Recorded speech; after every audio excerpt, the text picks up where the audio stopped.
Okay, இப்போது இன்னைக்கு நான் சில கொஷின்ஸ் கேட்க போகிறேன். எப்படி நீங்கள் புரிஞ்சுருக்கீங்கன்னு பார்க்கலாம். சரி, ஃபஸ்ட்டு இன்னைக்கு கிளாஸில் என்ன கற்றுக்கிட்டோம், எதை பற்றி டிஸ்கஸ் பண்ணோன்னு சொல்லுங்கள். சிங்குலர்னா என்ன, ப்ளூரல்னா என்ன? ஓகே, இப்போ சிங்குலர் ப்ளூரல் எந்த வேர்ட்ஸுக்கு மட்டும் நம்ம ஃப்ரேம் பண்ண முடியுது? ஓகே, சரி. இப்போ சிங்குலரா இருந்துச்சுன்னா அந்த வேர்டுக்கு முன்னாடி நம்ம என்னெல்லாம் யூஸ் பண்ணணும்னு சொல்லிருக்கேன்.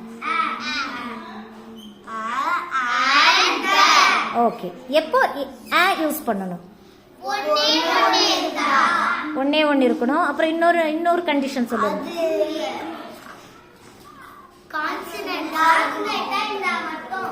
ஓகே, கான்சனன்ட் சவுண்ட்ல ஸ்டார்ட் ஆகுற சிங்குலர் நவுனுக்கு முன்னாடி ஏ யூஸ் பண்றோம். ஓகே, எப்போ ஆன் யூஸ் பண்ணுவோம்? ஓகே, அப்புறம் த பத்தி சொன்னேனே,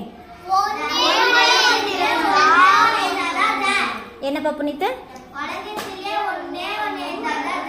ஓகே, ஒரு எக்ஸாம்பிள் சொல்லுங்க. எதுக்கு முன்னாடி நம்ம த யூஸ் பண்ணலாம்? ஓகே, த அர்த் கரெக்ட். அடுத்து த ஜூபிட்டர்.